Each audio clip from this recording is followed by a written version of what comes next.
আমরা একটি special live সেশনের ব্যবস্থা করছি টিচার ইউটিউব চ্যানেলের পক্ষ থেকে। আপনারা যারা লাইভ সেশনে যুক্ত হয়েছেন বা যারা যুক্ত হয়েছেন অন্যান্যদের একটু শেয়ার করে দেবেন এবং যারা যুক্ত হয়েছেন লাইক বা কমেন্ট করে আপনারা একটু রেসপন্স দেবেন।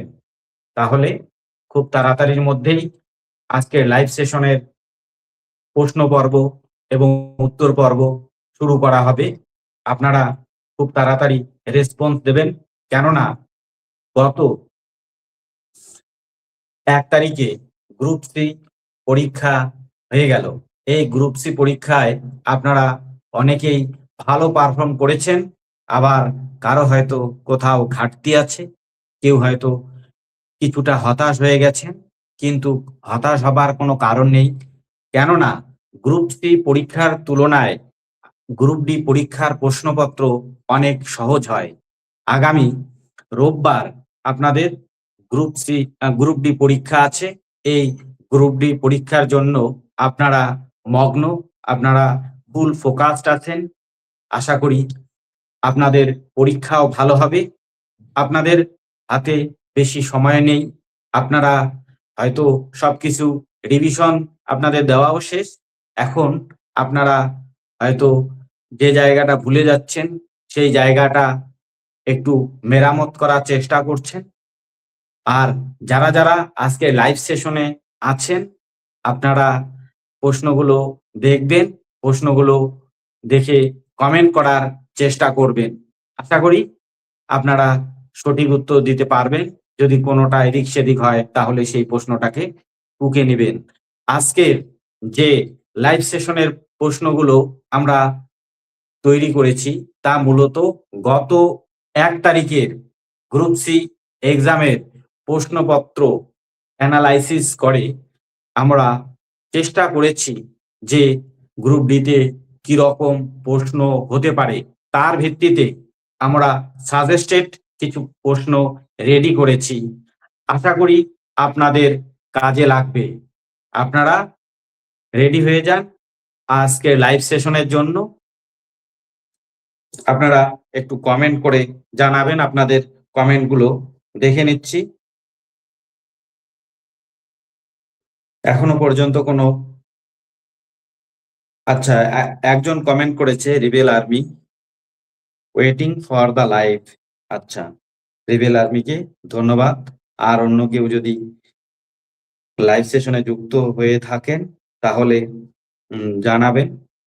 তাহলে তাহলে দেরি না করে আমরা আজকের লাইভ সেশনের প্রশ্ন উত্তর পর্ব শুরু করতে যাচ্ছি, কেননা আমাদের হাতে সময় খুব কম, আপনাদের হাতে সময় খুব কম, কারণ পরীক্ষা প্রায় চলে আসছে। আজ হচ্ছে বৃহস্পতিবার, কালকে শুক্র, শনি, এই দুদিন হাতে রয়েছে, আর রোববার দিন তো পরীক্ষা। পরীক্ষার দিন তো আর সেভাবে মাথা ঠান্ডা রাখার পালা, সেই দিন তো সেরকম পড়ার কিছু নেই, একটু চোখ বুলানো হতে পারে। আচ্ছা, স্ট্যাটাস ওয়ার্ল্ড কমেন্ট দিয়েছে, হ্যাঁ স্যার। তাহলে ঠিক আছে, আজকের স্টার্ট করুন স্যার। ঠিক আছে, তাহলে দেরি না করে আজকের লাইভ সেশনের প্রশ্ন উত্তর পর্ব এবারে শুরু করছি। ১ নাম্বার প্রশ্ন, কে হরিয়ানার হ্যারিকেন নামে পরিচিত? এ Mithila Singh, B Kapil Dev, C Sachin Tendulkar, D Kapil Sharma. তাহলে কে হরিয়ানার হ্যারিকেন নামে পরিচিত? এ Mithila Singh, B Kapil Dev, C Sachin Tendulkar, D Kapil Sharma. উল্লেখ্য, গ্রুপ সি পরীক্ষায় একটি প্রশ্ন এসেছিল, লিটল মাস্টার কাকে বলা হয়? লিটল মাস্টার বলা হয়, আমরা সবাই জানি, একদম সহজ প্রশ্ন, সচিন টেন্ডুলকরকে লিটল মাস্টার বলা হয়। আর সেখানে সচিন টেন্ডুলকর অপশনটাই ছিল না, অর্থাৎ ওই প্রশ্নটি যারা উত্তর করেছেন এ বি সি ডি, যেটাই উত্তর করেছেন না কেন সেই কোশ্চেনটাতে আপনারা প্রত্যেকেই মার্কস পাবেন। আচ্ছা, কে হরিয়ানার হেরিকেন নামে পরিচিত? তার ভিত্তিতে এই প্রশ্নটিকে রেডি করা হয়েছে। সঠিক উত্তর হবে অপশন বি, কপিল দেব।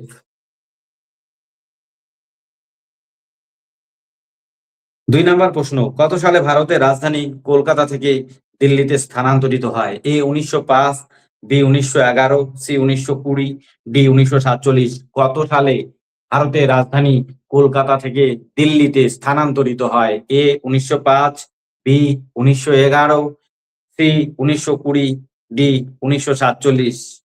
ভারতের রাজধানী একসময় কলকাতায় ছিল, আমাদের বাংলায় ছিল, কিন্তু বিভিন্ন স্বাধীনতা ভারতের বাংলা থেকে স্বাধীনতা সংগ্রাম খুব বেশি মাথাচাড়া দিচ্ছিল। ভারতে ভারতের বাংলার বুকে অনেক স্বাধীনতা সংগ্রামী ছিল। এই বাংলা ব্রিটিশদের মাথা ব্যথার কারণ হয়ে দাঁড়িয়েছিল। তাই বঙ্গভঙ্গ আন্দোলনের পরবর্তীকালে বাংলা থেকে রাজধানী দিল্লিতে নিয়ে যাওয়া হয়। সালটা হচ্ছে 1911। 3 নম্বর প্রশ্ন, সংবিধানের কত নম্বর ধারা অনুযায়ী অস্পৃশ্যতা দূরীকরণ করা হয়েছে? এ 14, বি 17, বি 15, সি 17, ডি 19। সংবিধানের কত নাম্বার ধারা অনুসারে অস্পৃশ্যতা দূরীকরণ করা হয়েছে? এ 14, বি 15, সি 17, ডি 19।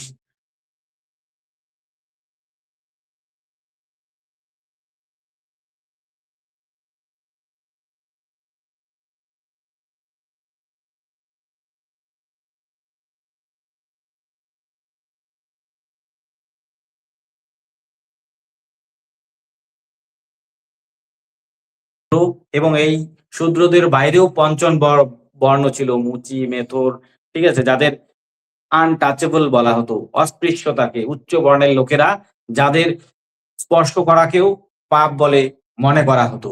কিন্তু ভারতবর্ষ স্বাধীন হলো, ভারত ভারতবর্ষের সংবিধান হলো, ভারতবর্ষের সংবিধান তৈরি করলেন বি আর আম্বেদকর।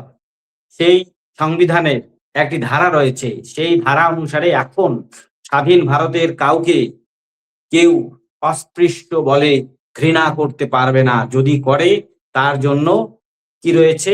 দণ্ডনীয় অপরাধ রয়েছে। সেই ধারাটি হচ্ছে 17 নং ধারা অনুসারে অস্পৃশ্যতা অপরাধ দূরীকরণ। আচ্ছা, অস্পৃশ্যতা হচ্ছে অপরাধ, এই অস্পৃশ্যতাকে দূরীকরণের কথা বলা হয়েছে।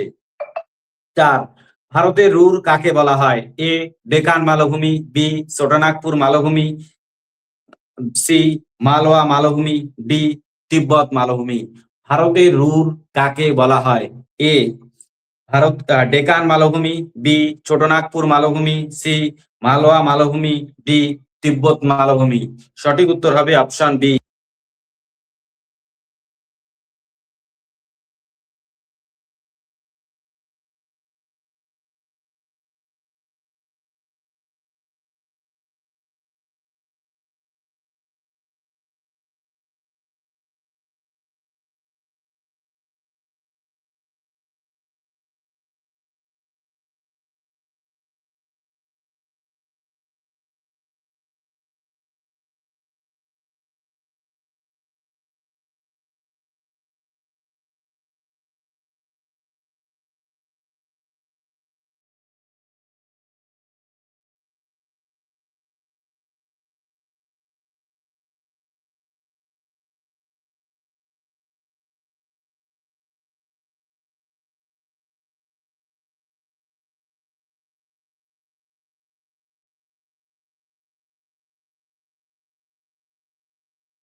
মেম্বার অফ পার্লামেন্টের যে নির্বাচন হয় তাতে কি দেখা যায়? সংখ্যাগরিষ্ঠ দলের নেতাকে সরকার গঠনের জন্য কে আমন্ত্রণ জানান? এ প্রধানমন্ত্রী, বি রাষ্ট্রপতি, সি লোকসভার স্পিকার, ডি প্রধান বিচারপতি। লোকসভার যে সিট রয়েছে মোটামুটি সর্বোচ্চ 552টি সিট বা বর্তমানে প্রেজেন্ট 545টা রয়েছে। এই যে সিট, তার অর্ধেক সংখ্যক সিটের একটাও বেশি পেয়ে যে দল পায় তাকে বলা হয় সংখ্যাগরিষ্ঠ দল। সেই সংখ্যাগরিষ্ঠ দলকে সরকার গঠনের জন্য আমন্ত্রণ জানায় কে? ভারতের রাষ্ট্রপতি। 6, রাষ্ট্র পরিচালনায় নির্দেশমূলক নীতির বিধানগুলি কোথায় রয়েছে? এ 12 থেকে 35 ধারা, বি 34 থেকে 51 ধারা, সি 52 থেকে 78 ধারা, ডি 80 থেকে 110 ধারা। রাষ্ট্র পরিচালনায় নির্দেশমূলক নীতির বিধানগুলি কোথায় রয়েছে? এ 12 থেকে 35 ধারা, সি বি 34 থেকে 51 ধারা, সি 52 থেকে 78 ধারা, ডি 80 থেকে 110 ধারা। উল্লেখ্য, ভারতের যে রাষ্ট্র পরিচালনায় নির্দেশমূলক নীতির বৈশিষ্ট্যটি গ্রহণ করা হয়েছে আয়ারল্যান্ড থেকে। এর ধারা হচ্ছে বি, অপশন বি হচ্ছে কারেক্ট। 34 থেকে 51 ধারা অনুসারে ভারতের নির্দেশমূলক নীতির বিধান রয়েছে। আচ্ছা, এবারে আমরা কমেন্টগুলো দেখে নিচ্ছি। আপনারা যদি কেউ কোনো কমেন্ট করে থাকেন। আচ্ছা, সেরকম কোনো কমেন্ট এখনো আসেনি, তাহলে আমরা পরের প্রশ্নে চলে যাচ্ছি। ভারতের কোন রাজ্যে ফ্লেমিঙ্গো উৎসব পালিত হয়? A Tamil Nadu, B Andhra Pradesh, C Kerala, D Karnataka. খুব গুরুত্বপূর্ণ একটি প্রশ্ন।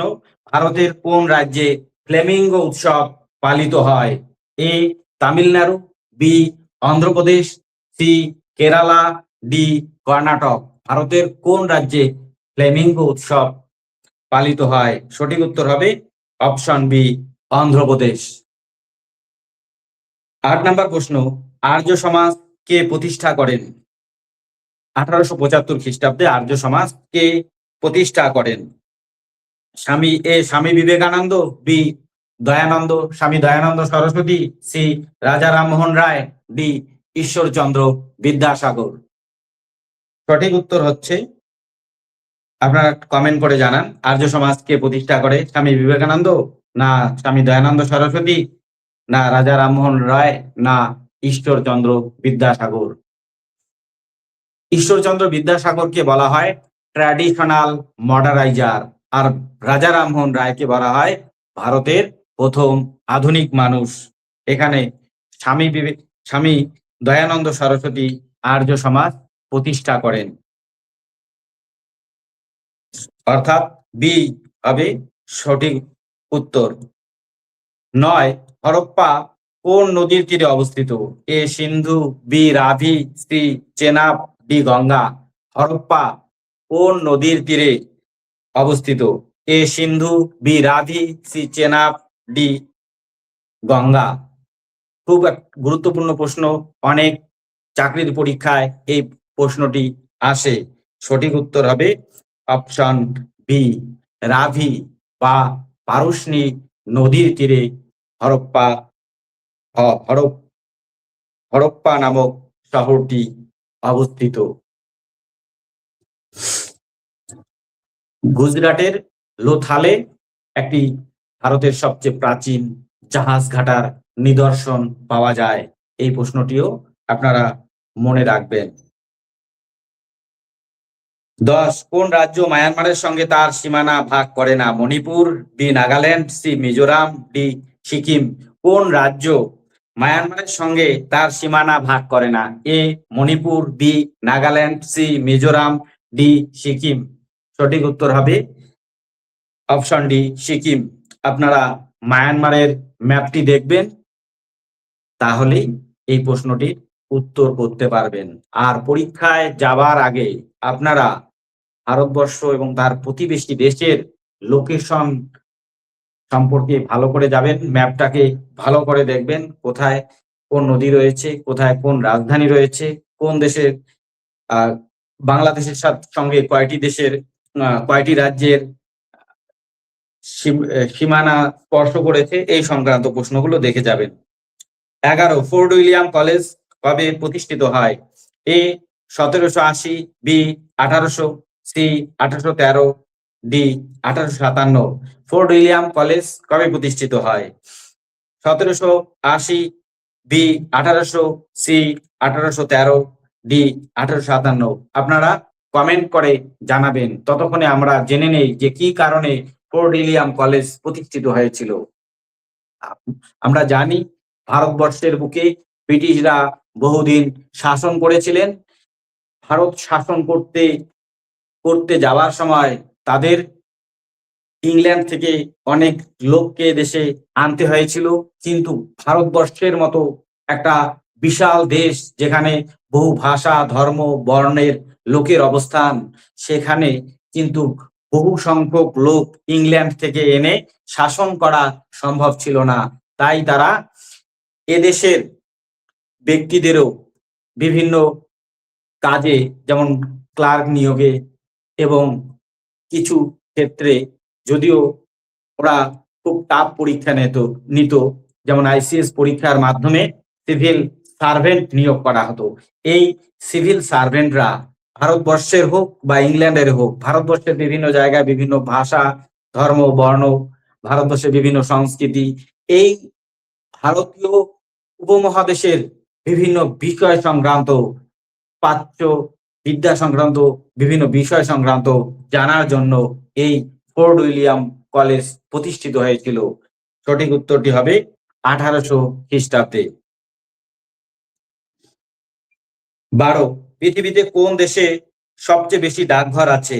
এ চীন, বি যুক্তরাষ্ট্র, C Japan, D C Bharat, D Japan. পৃথিবীতে কোন দেশে সবচেয়ে বেশি ডাকঘর আছে?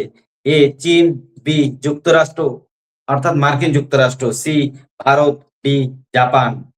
সঠিক উত্তর হবে অপশন সি, ভারতবর্ষে সব থেকে বেশি পোস্ট অফিস রয়েছে। আপনাদের কিন্তু মনে হতে পারে চীন, চীন যদিও সংখ্যায়, জনসংখ্যার দিক থেকে বিশ্বের মধ্যে 1 নম্বরে রয়েছে, কিন্তু তবুও ভারতে পোস্ট অফিসের সংখ্যা সব থেকে বেশি। 13, ভারতের নবগঠিত রাজ্য কোনটি? A Uttarakhand, B Jharkhand, C Chhattisgarh, D Telangana. ভারতের নবগঠিত রাজ্য কোনটি? A Uttarakhand, B Jharkhand, C Chhattisgarh, D Telangana. সঠিক উত্তর হবে অপশন ডি, তেলেঙ্গানা হচ্ছে ভারতের সবচেয়ে নবীনতম রাষ্ট্র। 14 নম্বর প্রশ্ন, খুব গুরুত্বপূর্ণ একটি প্রশ্ন। অল ইন্ডিয়া রেডিও এর সূচনা কবে হয়? A 1927, B 1930, C 1934, D 1942। All India Radio এর সূচনা কবে হয়? A 1927, B 1930, C 1936, D 1942। সঠিক উত্তর হবে অপশন সি, 1936 খ্রিস্টাব্দে।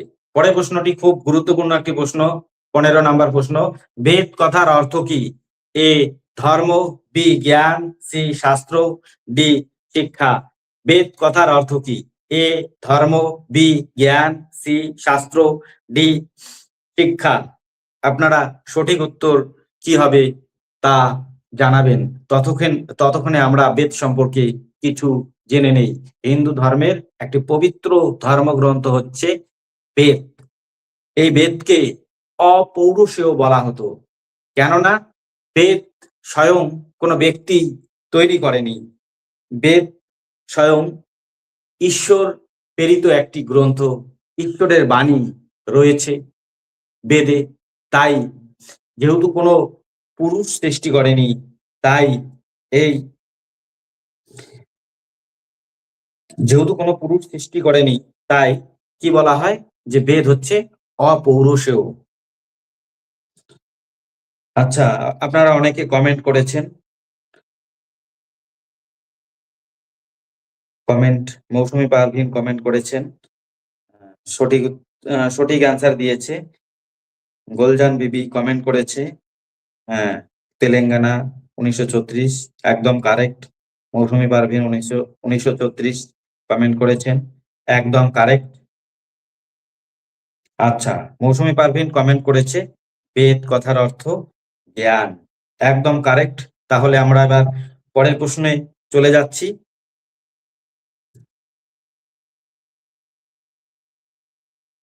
16 নম্বর প্রশ্ন, মানুষের ক্রোমোজোমের সংখ্যা কয়টি? এ 22 জোড়া, বি 23 জোড়া, সি 24 জোড়া, ডি 46 জোড়া। মানুষের ক্রোমোজোমের সংখ্যা কয়টি? এ 22 জোড়া, বি 23 জোড়া, সি 24 জোড়া, ডি 46 জোড়া। এবারে আমরা কমেন্ট সেকশন দেখে নিচ্ছি, কারণ আপনারা খুব ভালো রেসপন্স দিচ্ছেন। প্রত্যেকটা প্রশ্নেই আপনাদের কমেন্ট দেখব, তারপরে পরের প্রশ্নে চলে যাব।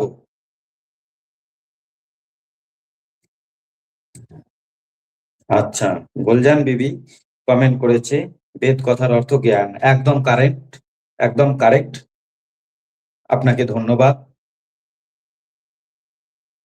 এবারে পরের প্রশ্নটি কি হবে উত্তর, আপনারা কমেন্ট করে জানাবেন। আপনাদের কমেন্টের অপেক্ষায় রয়েছি, কারণ আপনাদের পরীক্ষা যেহেতু চলে আসছে, আর 2 দিন রয়েছে। আপনারা ভালো পারফর্মের মধ্যে রয়েছেন, আপনাদের দেওয়া রেসপন্সই প্রমাণ করে দিচ্ছে। মৌসুমী পারভিন কমেন্ট করেছে 23, একদম কারেক্ট। তাই পরের প্রশ্নে এবার চলে যাচ্ছি।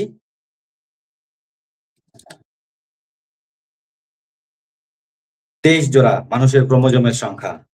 এবারে 17 নম্বর প্রশ্ন, সংবিধানের অভিভাবক কাকে বলা হয়? এ রাষ্ট্রপতি, বি প্রধানমন্ত্রী, সি সুপ্রিম কোর্ট, ডি সংসদ। সংবিধানের অভিভাবক কাকে বলা হয়? এ রাষ্ট্রপতি, বি প্রধানমন্ত্রী, সি সুপ্রিম কোর্ট, ডি সংসদ। সংবিধানের অভিভাবক কাকে বলা হয়? আপনারা কমেন্ট করে জানান, কেননা আপনাদের পারফরমেন্স দেখে মনে হচ্ছে আপনারা পারবেন। আপনাদের কমেন্টের অপেক্ষায় রয়েছি। কমেন্টের পরে ততক্ষণে আমরা সংবিধানের অভিভাবক রাষ্ট্রপতি কত বছর বয়স, রাষ্ট্রপতি হতে হলে কত বছর ন্যূনতম বয়স হতে হয় তা জেনে নেই। 35 বছর বয়স হতে হয়। আমাদের যে কেন্দ্রীয় আইনসভা রয়েছে তার 2টি কক্ষ, একটা হচ্ছে উচ্চ কক্ষ আর একটা হচ্ছে নিম্ন কক্ষ। উচ্চ কক্ষ হচ্ছে রাজ্যসভা, আর উচ্চ কক্ষের চেয়ারম্যান হচ্ছে উপরাষ্ট্রপতি, আর নিম্ন কক্ষের নাম হচ্ছে লোকসভা।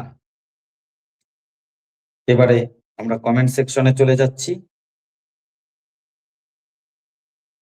গুলজান বিবি কমেন্ট করেছেন 23 জোড়া, একদম কারেক্ট। এবারে ভারতের সংবিধানের অভিভাবক কাকে বলা হয়?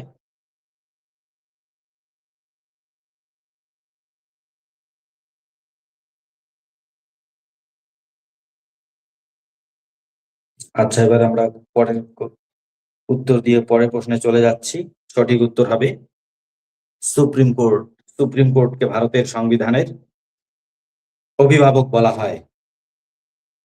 18 নম্বর প্রশ্ন, দ্রাঘিমা রেখার সংখ্যা কয়টি? এ 180টি, বি 360টি, সি 90টি, ডি 270টি। দ্রাঘিমা রেখার সংখ্যা কয়টি? এ 180টি, বি 360টি, সি 90টি, ডি 270টি। আমরা ততক্ষণে জেনে নেই যে নিরক্ষরেখার মান কত, আর নিরক্ষরেখার উপরে কতটি রেখা রয়েছে, নিচে কতটি রেখা রয়েছে। নিরক্ষরেখার মান হচ্ছে 0 ডিগ্রি, আর উপরে রয়েছে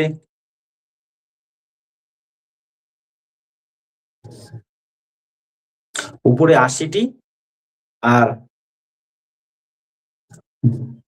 নিচেও 80টি। সঠিক উত্তর হবে, এবারে দেখে নিচ্ছি কমেন্ট সেকশনে। হ্যাঁ, মৌসুমী পারভিন কমেন্ট করেছেন 360টি দ্রাঘিমা রেখার সংখ্যা, একদম কারেক্ট। আর 0 ডিগ্রি দ্রাঘিমা রেখার নাম হচ্ছে মূল মধ্যরেখা। পরের প্রশ্ন আমরা চলে যাচ্ছি 19 নাম্বার, ডিরোজিও কোন ছদ্মনামে কবিতা লিখতেন? এ জুভেনিস, বি ভারতী, সি অগ্নি, ডি কবি ডিরোজিও, যাকে ভারতের প্রথম জাতীয় কবি বলা হয়, তার লেখা কবিতা হচ্ছে ইন্ডিয়া মাই নেটিভ ল্যান্ড। তার ছদ্মনাম হচ্ছে জুভেনিস, A B Bharati, C Agni, D কবি। ততক্ষণে আমরা ডিরোজিও সম্পর্কে কিছু জেনে নেই। ডিরোজিও ছিলেন হিন্দু কলেজের একজন অধ্যাপক। 17 বছর বয়সে তিনি অধ্যাপনার কাজে যোগ দিয়েছিলেন। হিন্দু কলেজের ইংরেজি এবং ইতিহাসের একজন শিক্ষক ছিলেন এবং তিনি 1827 খ্রিস্টাব্দে একাডেমিক অ্যাসোসিয়েশন নামে একটি সভা প্রতিষ্ঠা করেন, যার দ্বার ছিল তার সকল ছাত্রদের জন্য উন্মুক্ত। লোহা যেমন চুম্বককে আকর্ষণ করে, ডিরোজিওকেও সেরকম আকর্ষণ করত তার ছাত্ররা। আর এই একাডেমিক অ্যাসোসিয়েশনে যে কোনো বিষয়কে চুলচেরা বিশ্লেষণ করা হতো, কেননা যুক্তি এদের প্রধান উদ্দেশ্য ছিল যে কোনো কিছুকে গ্রহণ করা হবে, যুক্তির উপর তাকে প্রতিষ্ঠিত হতে হবে, তবেই গ্রহণ করা হবে, তা না হলে গ্রহণ করা হবে না। এবারে আমরা উত্তর দেখে নিচ্ছি, কমেন্ট দেখে নিচ্ছি। ডিরোজিওর ছদ্মনাম হচ্ছে, কি ছদ্মনামে লিখতেন? উত্তর হবে এ জুভেনিস। 20, ইরানের রাজধানী কোথায়? A Baghdad, B Tehran, C Kabul, D Doha. ইরানের রাজধানী কোথায়? A Baghdad, B Tehran, C Kabul, D Doha. Baghdad ইরানের রাজধানী কি হবে তার আগে আমরা আরো কিছু অন্য তথ্য জেনে নেই। যেমন বর্তমান ইরানের এক রাষ্ট্রপ্রধান আয়াতুল্লাহ খামেনি মারা গেলেন অল্প কিছুদিনের মধ্যে।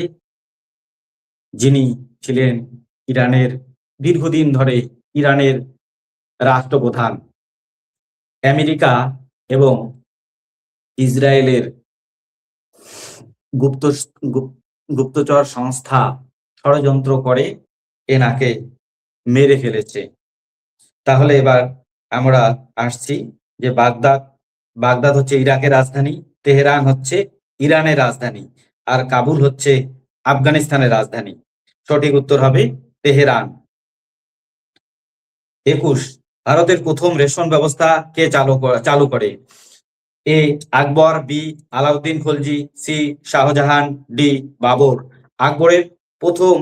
ভারতের প্রথম রেশন ব্যবস্থা কে চালু করেন? A Akbar, B Alauddin Khalji, C Shahjahan, D Babur. আমরা বর্তমান যে রেশন পরিষেবা পেয়ে থাকি, এই রেশন পরিষেবার প্রথম ব্যবস্থা করেছিলেন মধ্যযুগের কোন শাসক? আপনারা দেখি কি কমেন্ট করে জানালেন।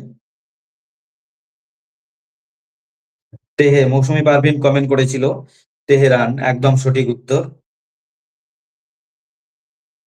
এবারের প্রশ্ন হচ্ছে যে রেশন ব্যবস্থা প্রথম কে চালু করেছিলেন? রেশন ব্যবস্থা প্রথম চালু করেছিলেন মধ্যযুগীয় সুলতান আলাউদ্দিন খলজি। অর্থাৎ বি হবে কারেক্ট।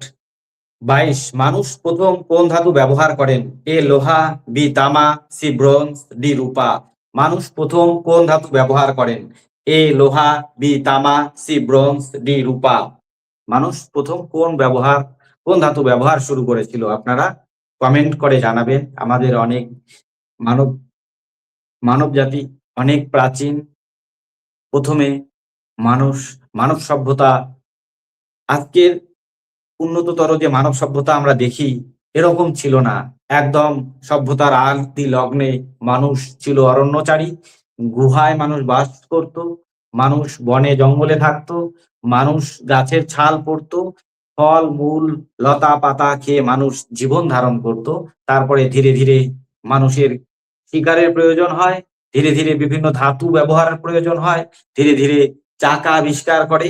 এবারে আপনারা বলেন প্রথম কোন ধাতু মানুষ ব্যবহার শিখেছিল? প্রথম মানুষ ব্যবহৃত ধাতুটি হচ্ছে তামা। তাহলে তামা হবে, বি হবে কারেক্ট। 23, বায়ুমণ্ডলের কোন স্তরকে ক্ষুব্ধ মণ্ডল বলা হয় ঝড়ঝঞ্ঝার জন্য? A troposphere, B A stratosphere, B troposphere, C mesosphere, D ionosphere.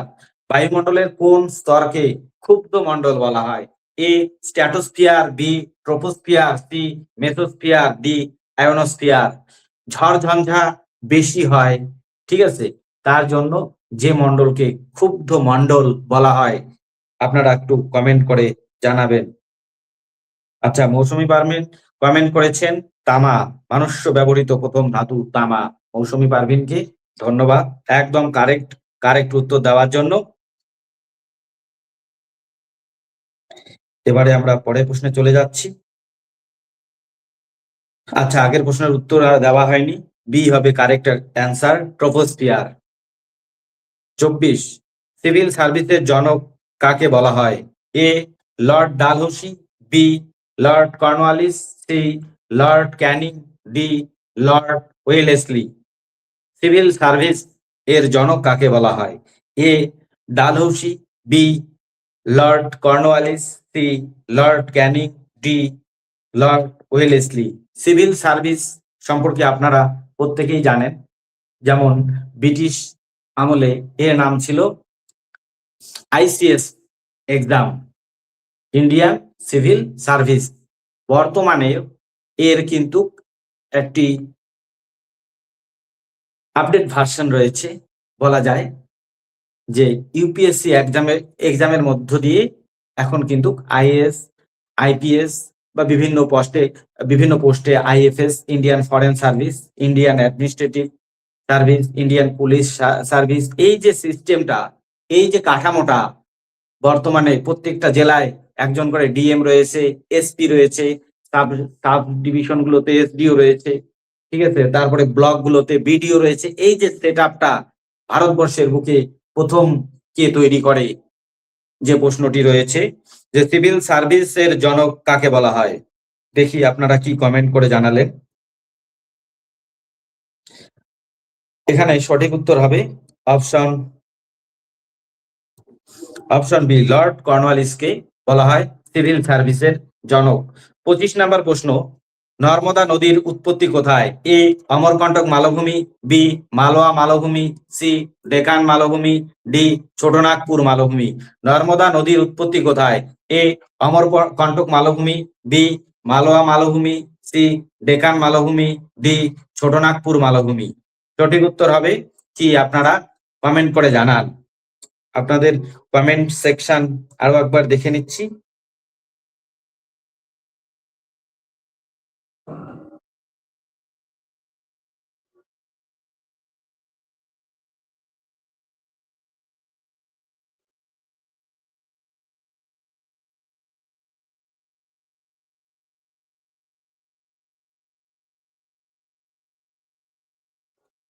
আচ্ছা, পরের প্রশ্ন,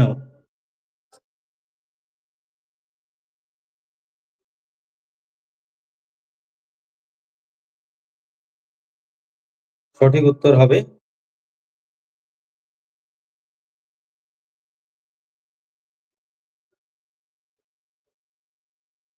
অপশন এ অমরকন্টক মালভূমি।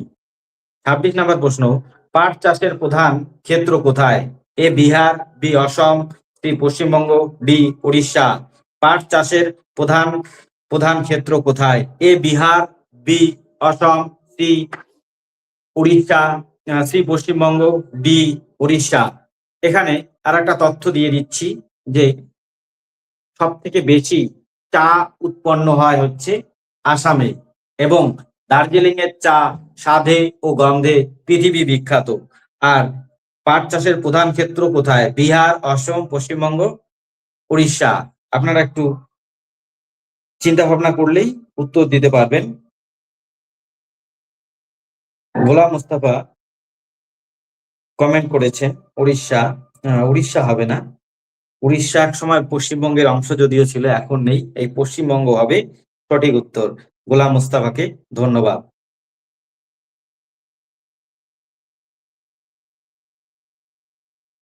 পরের প্রশ্নে চলে যাচ্ছি।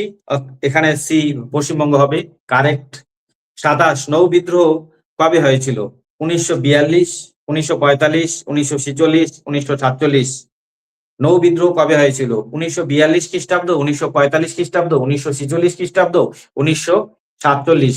স্বাধীনতার একদম অন্তিম লগ্নে এই বিদ্রোহ হয়েছিল।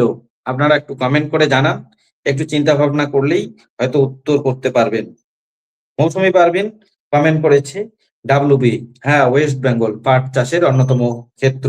পাট চাষ কিন্তু খুব প্রাচীন বাংলার একটা গুরুত্বপূর্ণ চাষ।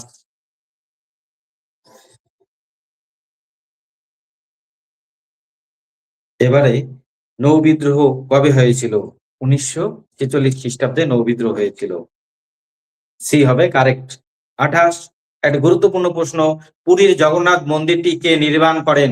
এ অশোক, বি অনন্ত বর্মন, সি হর্ষবর্ধন, ডি কৃষ্ণদেব রায়।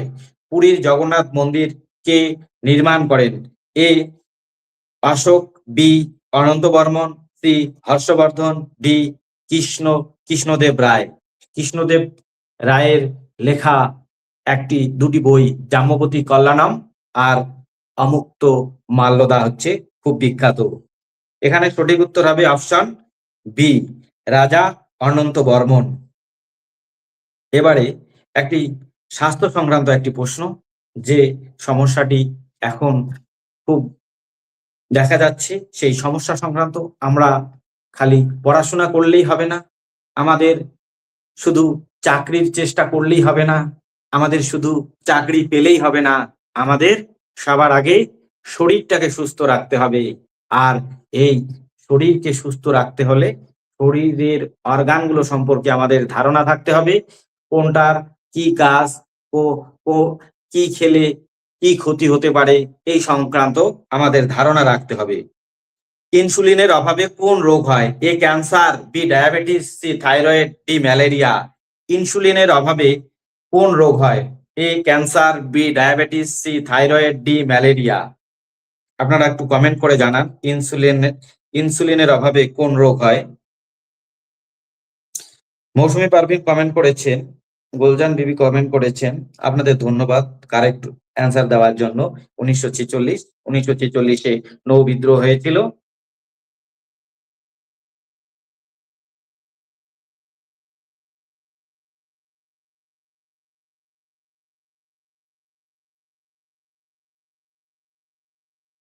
ইনসুলিনের অভাবে ডায়াবেটিস রোগ হয়, বি বি হবে কারেক্ট। 30 কলকাতা মহানগরের আধুনিক ইতিহাস সূচনা করেন কে? A Robert Clive, B Job Charnock, C Warren Hastings, D Cornwallis. Kolkata মহানগরের আধুনিক ইতিহাস সূচনা করেন কে? A Robert Clive, B Job Charnock, C Warren Hastings, D Cornwallis. Kolkata মহানগরের আধুনিক ইতিহাসের সূচনা হয়েছিল 1690 খ্রিস্টাব্দে। কলকাতা, গোবিন্দপুর আর সুতানটি, এই তিনটি জায়গাকে কেন্দ্র করে। সঠিক উত্তর কি হবে আপনারা একটু কমেন্ট করে জানান। একদম গুরুত্বপূর্ণ প্রশ্ন, পরীক্ষায় এই আগামী রোববারে যে পরীক্ষায় আপনারা দেবেন, সেই পরীক্ষায় আসার মতো কিন্তু অন্যতম একটি গুরুত্বপূর্ণ প্রশ্ন। সঠিক উত্তর হবে জব চার্নক, বি হবে কারেক্ট। 31 বিখ্যাত অবিস্মরণীয় শিল্পী কীর্তি ময়ূর সিংহাসন, শিল্পকীর্তি ময়ূর সিংহাসন কে তৈরি করেন? A Akbar, B Jahangir, C Shahjahan, D Aurangzeb. বিখ্যাত অবিস্মরণীয় শিল্পকীর্তি ময়ূর সিংহাসন কে তৈরি করেন? A Akbar, B Jahangir, C Shahjahan, D Aurangzeb. একটি বিখ্যাত শিল্পকীর্তি ময়ূর সিংহাসন, এই ময়ূর সিংহাসন আপনারা কমেন্ট করেন সঠিক উত্তরটি। তার পাশাপাশি যে তথ্যগুলো আমি দিয়ে দিচ্ছি, এই ময়ূর সিংহাসনকে ভারত থেকে লুণ্ঠন করে নিয়ে যান নাদির শাহ। বর্তমানে এই ময়ূর সিংহাসনটি রয়েছে ইংল্যান্ডে। ভারত সরকার এর জন্য এই ময়ূর সিংহাসনটিকে পাওয়ার জন্য মামলা করেছিল। খুব দামি রত্ন দিয়ে তৈরি এই ময়ূর সিংহাসন, তাই ব্রিটিশরা কিছুতেই এই ময়ূর সিংহাসনকে ফিরিয়ে দেয়নি।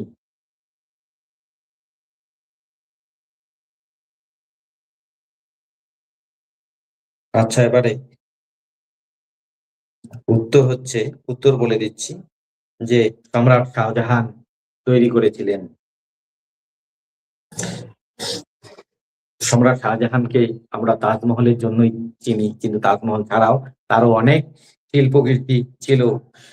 গুরুত্বপূর্ণ পরের প্রশ্ন ৩২ নাম্বার, বৈদ্যুতিক বাতি কে আবিষ্কার করেন? A Newton, B Thomas Alva Edison, C Graham Bell, D Faraday. বৈদ্যুতিক বাতি কে আবিষ্কার করেন? A Newton, B Thomas Alva Edison, C Graham Bell, D Faraday. সঠিক উত্তর কি হবে আপনারা কমেন্ট করে জানান। এই বৈদ্যুতিক বাতি ব্যবহার তৈরির সময়, আবিষ্কারের সময় যে ব্যক্তি আবিষ্কার করেছিলেন তাকে খুব কষ্ট করতে হয়েছিল। তিনি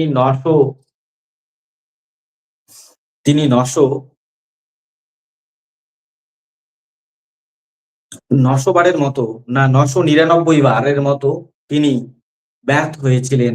তারপর চেষ্টা চালিয়ে যান, তারপরে সফল হয়েছিলেন। তিনি ছোটবেলায় এক খুব কম মেধাবী শিশু ছিলেন।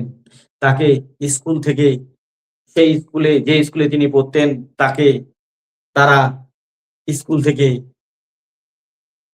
থেকে রাস্টিকেট করেছিল যে এই ছাত্রের দ্বারা কিছু হবে না। কিন্তু তার মা ছিল বুদ্ধিমান, তার মাকে চিঠি করা হয়েছিল।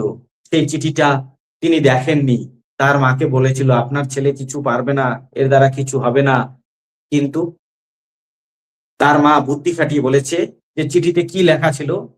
তিনি বলেছে যে আহ, তার মা একটা মিথ্যা বলেছে সন্তানের ভবিষ্যতের জন্য, যে আপনার ছেলে অতি অতি মেধাবী, আপনার ছেলেকে পড়ানোর মতো পরিকাঠামো বা শিক্ষক আমাদের প্রতিষ্ঠানে নেই, তাই আপনি অন্য কোনো বিদ্যালয়ে ভর্তি করুন। তার মা এভাবে বলেছে, তাই তার মনোবল ভাঙেনি। তিনি নতুন উদ্যমে আবার নতুন ভাবে পড়াশোনা শুরু করেছিলেন। তারপরে তিনি বৈদ্যুতিক বৈদ্যুতিক বাল্ব আবিষ্কার করেন। তার পরবর্তীকালে তিনি অনেকদিন পরে পুরনো কাগজ ঘেটে জানতে পারেন তার স্কুল থেকে যে চিঠি করা হয়েছিল সেই চিঠিতে কি লেখা ছিল, এবং তার মায়ের জন্য তার খুব মন খারাপ হয়েছিল। এবারে সঠিক উত্তর কি হবে আমরা একটু দেখে নিচ্ছি। সঠিক উত্তর হবে টমাস আলভা এডিসন। আর গ্রাহাম বেল আবিষ্কার করেছিলেন টেলিফোন।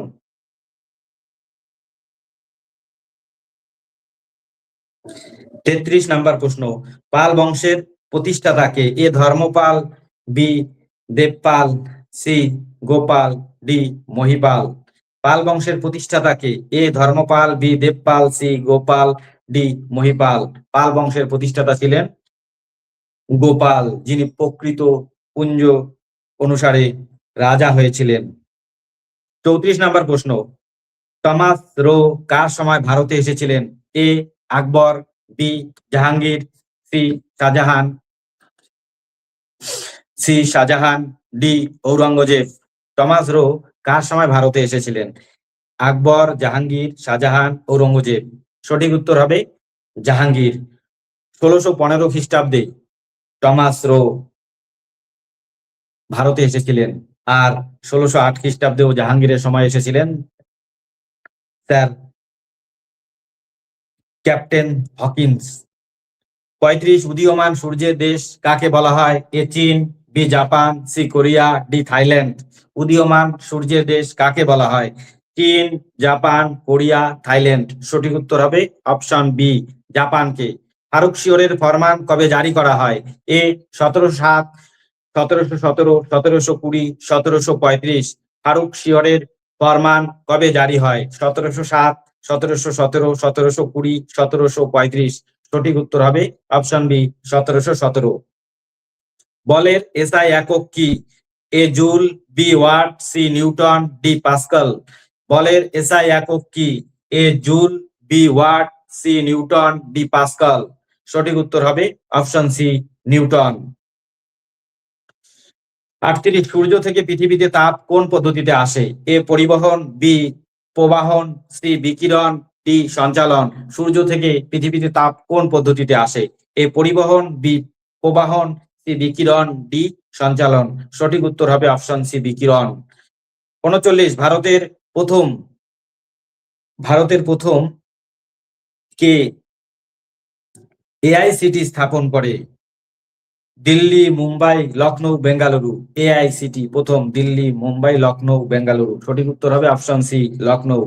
40 2025 সালে G20 সম্মেলনের আয়োজক দেশ কোনটি? এ ভারত, বি ব্রাজিল, সি দক্ষিণ আফ্রিকা, ডি অস্ট্রেলিয়া। সঠিক উত্তর হবে অপশন সি দক্ষিণ আফ্রিকা। 41 জাতিসংঘের সদর দপ্তর কোথায় অবস্থিত? A Geneva, B New York, C Paris, D London. জাতিসংঘের সদর দপ্তর কোথায় অবস্থিত? A Geneva, B New York, C Paris, D London. Comment section আরেকবার দেখে নিচ্ছি। গোপাল মৌসুমী পারভিন কমেন্ট করেছেন গোলাম মোস্তফা, একদম কারেক্ট। গোপাল পাল বংশের প্রথম রাজা। এবারে পরের প্রশ্নে চলে যাচ্ছি। জাতিসংঘের সদর দপ্তর কোথায় অবস্থিত? নিউ ইয়র্কে। রিজার্ভ ব্যাংকের 42 গুরুত্বপূর্ণ একটি প্রশ্ন। রিজার্ভ ব্যাংকের বর্তমান গভর্নর কে? A Shaktikanta Das, B Urjit Patel, C Sanjay Malhotra, D Raghuram Rajan. Reserve ব্যাংকের বর্তমান গভর্নর কে? A Shaktikanta Das, B Urjit Patel, C Sanjay Malhotra, D Raghuram Rajan. সঠিক উত্তর হবে অপশন সি সঞ্জয় মালহোত্রা। 43 কম্পিউটারের মস্তিষ্ক কাকে বলা হয়? RAM, hard disk, CPU, monitor. কম্পিউটারের মস্তিষ্ক কাকে বলা হয়? RAM, hard disk, CPU, monitor. সঠিক উত্তর হবে অপশন সি সিপিইউ। খুব গুরুত্বপূর্ণ আর একটি প্রশ্ন। পদার্থের চতুর্থ অবস্থার নাম কি? আমরা তো জানি যে কঠিন, তরল, গ্যাসীয়। এর বাইরেও একটি অবস্থা রয়েছে, গ্যাস, প্লাজমা, তরল, কঠিন। এখানে গ্যাস, প্লাজমা, তরল, কঠিন। পদার্থের চতুর্থ অবস্থা হচ্ছে প্লাজমা। ওজোন স্তর ধ্বংসের জন্য প্রধানত দায়ী কোন gas? A carbon dioxide, B methane, C chlorofluorocarbon, D oxygen. Ozone স্তর ধ্বংসের জন্য প্রধানত দায়ী কোন gas? A carbon dioxide, B methane, C chlorofluorocarbon, D oxygen.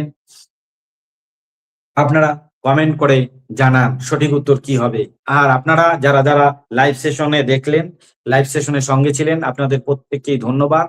এবং আপনারা যারা এখন দেখতে পেলেন না, পরে যদি কেউ দেখেন, তাহলে আমাদের টিচিয়ার্ডের টেলিগ্রাম চ্যানেলে আপনারা আজকে লাইভ সেশনের পিডিএফ পেয়ে যাবেন, সেখান থেকে কালেকশন করে নেবেন।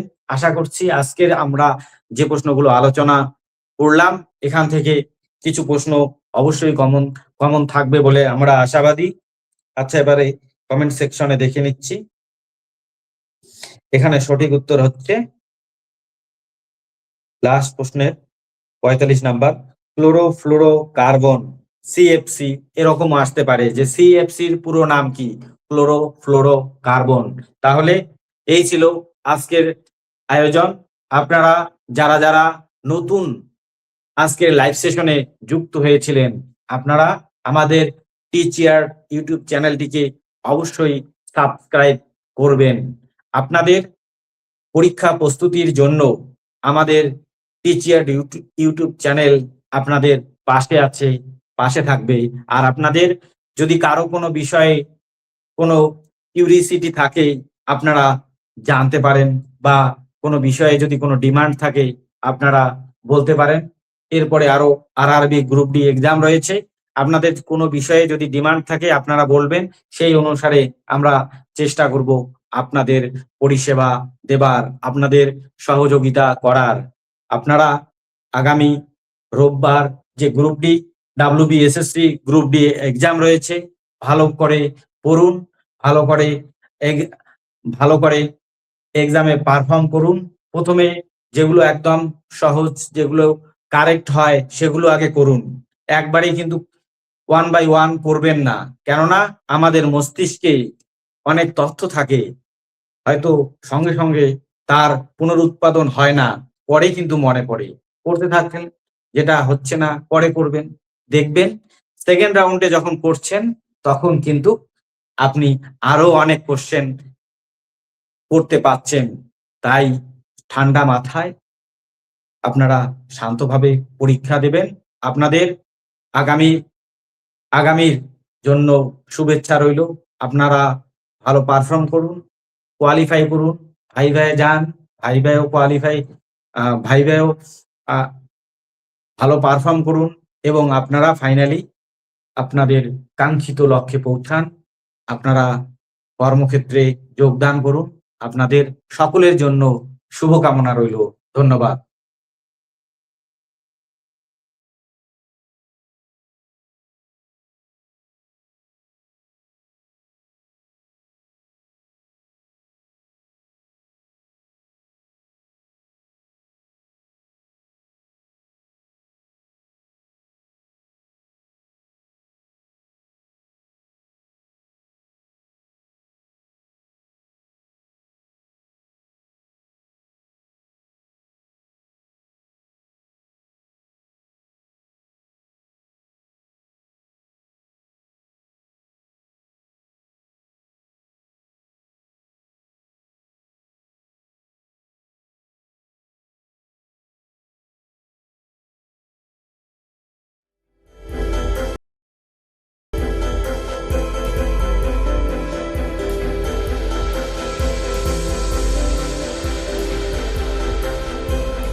you